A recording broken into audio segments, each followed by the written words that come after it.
Hi, I am going to talk about something today that has been problematic in my life um, in, in, in the last several years, let's put it that way, not in all things. And I think I've mentioned this before, but I wanted to bring to your attention your habits. Do you have any? Good, bad, or indifferent? One of the reasons I ask about habit is because one of the most important habits you could have is being consistent. I mean, we consistently brush our teeth, hopefully. We can consistently comb our hair. We consistently, go out and get our mail. But when it comes to consistency that helps us grow, that helps us prosper, are we? I have not been. I will start a book and not finish it. I'm consistent only so many pages, then I switch to another book. I'm constantly reading, but I'm not consistent in finishing the book. So right now I'm making it a habit, a new habit, to finish the books that I start, and I'm not buying another book until I finish what I have on my shelf. That's a personal promise to myself because these are wonderful books that I've purchased, but I get distracted by something new and shiny coming across my path. We all have that, I think, in some ways. That's why the fashion industry understands they flip us around every season and we got to run out and buy all sorts of new things and we got to, get the new seasonal things and we got to get the trends. And I understand that and I appreciate that because I love clothes, I love shoes, I love all that fun stuff. But when it comes to business, we are always looking for a way to prosper more, to take what we're doing and make it flourish, or take what we're doing and add a component to it that will help both of them flourish side by side. One of the things that I find very powerful that I've added since the beginning of the year is being consistent. I've mentioned before that's why I started my treadmill exercise. That's why I added the hula hoop. All those things have become consistent in my life. Now I'm applying that consistency to my business. And what I find very exciting and very refreshing is that consistency has now become an addiction. And it has become a habit, a serious habit. I've just learned through one of my educational pieces to focus in 2 hour increments. Well, I know this, but I haven't. So I had an urgency first to do my blog. Because now it's my consistency. And that consistency makes it urgent. I can't do that 2 hour window until I do my blog. Now, maybe after I get going, I'll understand that part of that 2 hours can be my blog. But it doesn't matter. Before I start that, this is my priority. And I'm not overly religious and spouting Bible verses or what have you. My husband and I do go to church, and it's a non-denomination, so it's a lot of lessons. And one of the lessons that we got was one of the things that was about change, and it was about us growing. And instead of looking at if you say to somebody, can you change? They're like, I'm too old to change. You can't teach old dogs new tricks. I mean, that's been said for ages. But when the minister turned that question around and said, but can you grow? Wow.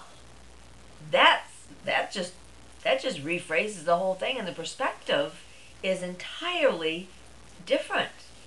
Yeah, I can grow. I've been growing for years. And I continue to grow. And that's what fuels me, is learning. And then when I learn and I go and apply it, it's even more exciting. You teach me how to ride a bicycle, but I don't go out and ride a bicycle. That sort of falls by the side and the excitement's gone.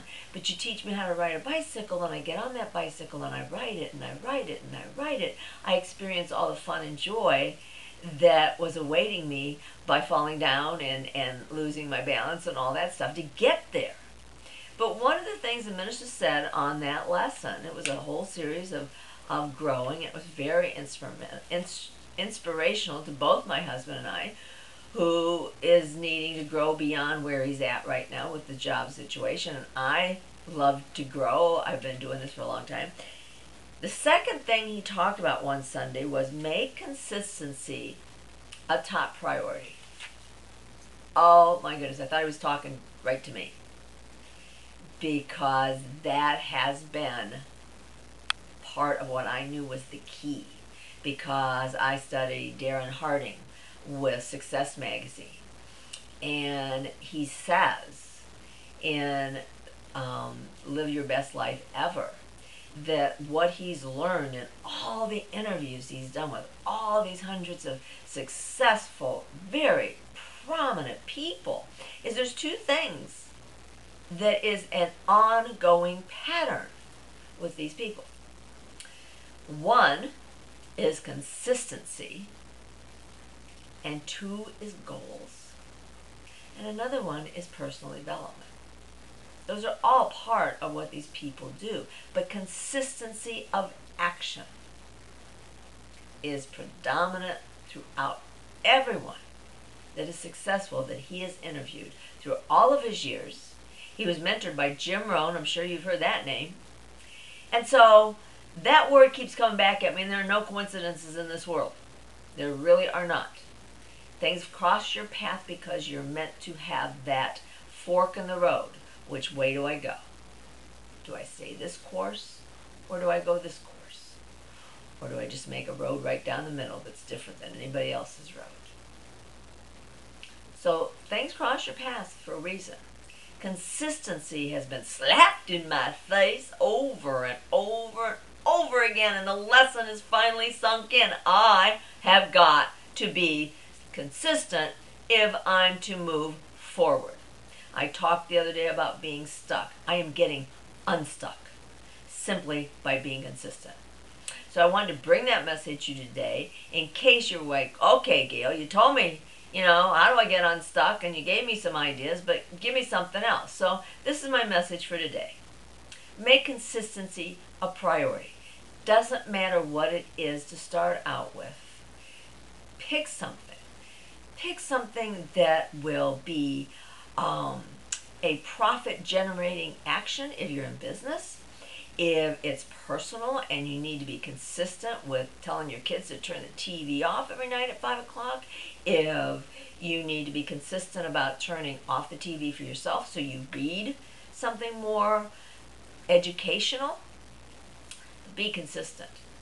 I am so proud to say that I have been blogging every day since I've embraced this consistency and this blogging, and I'm so excited, and I just had to share with you. If I can do it after not doing it for years, I know you too can. Okay, so I am very consistent with passing on a smile. That I have never stopped doing. So today, I'm passing on a smile. Send it out to somebody else for me, okay? Take care. Bye-bye.